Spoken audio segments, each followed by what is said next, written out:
और झारखंड से देखिए एक और बड़ी खबर है, जहां जेपीएससी सदस्य जमाल अहमद का बयान सामने आया है। बाबूलाल मरांडी के आरोपों को खारिज किया है उन्होंने और कहा है कि मरांडी के आरोप राजनीति से प्रेरित है। जमाल ने आगे कहा कि वो 5 दिनों के भीतर चल और अंचल संपत्ति का ब्यौरा सार्वजनिक करेंगे।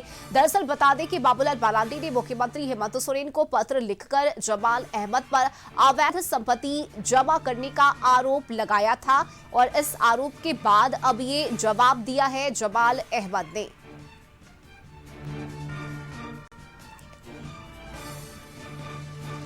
और विशेष संवाददाता राजीव मोहन हमारे साथ जुड़े हुए हैं।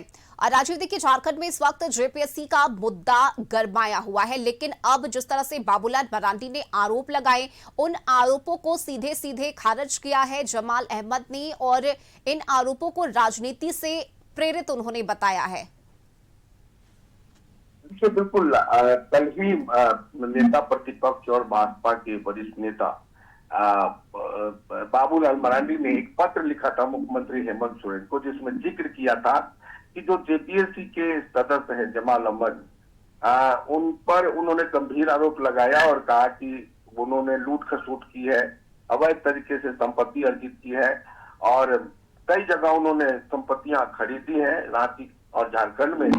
तो ऐसे में उन्होंने एक पत्र लिख करके आरोप लगाया था कि इस पूरे मामले की जांच होनी चाहिए, ताकि जो लोग भी महत्वपूर्ण पद पर बैठे हुए हैं वो कैसे गलत काम कर सकते हैं, कैसे अवैध कमाई कर सकते हैं। तो इन तरह के तमाम चीजों को लेकर के उन्होंने मुख्यमंत्री हेमंत सोरेन को पत्र लिखा था।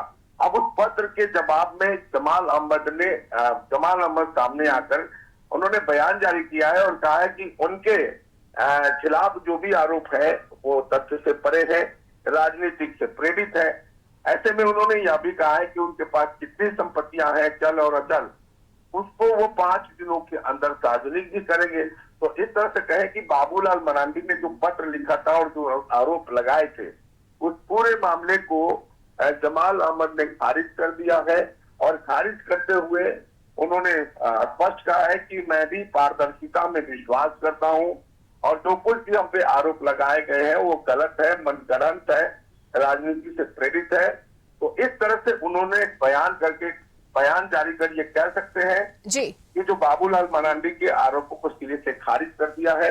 लेकिन अब इंतजार है कि जब वो अपनी संपत्ति को सार्वजनिक करेंगे, उसके बाद सरकार क्या पहल करती है वो आने वाले समय में देखने को मिलेगा। बिल्कुल राजीव, देखिए और इस पर नजर भी बनी रहेगी। बहुत शुक्रिया फिलहाल आपका इस जानकारी के लिए।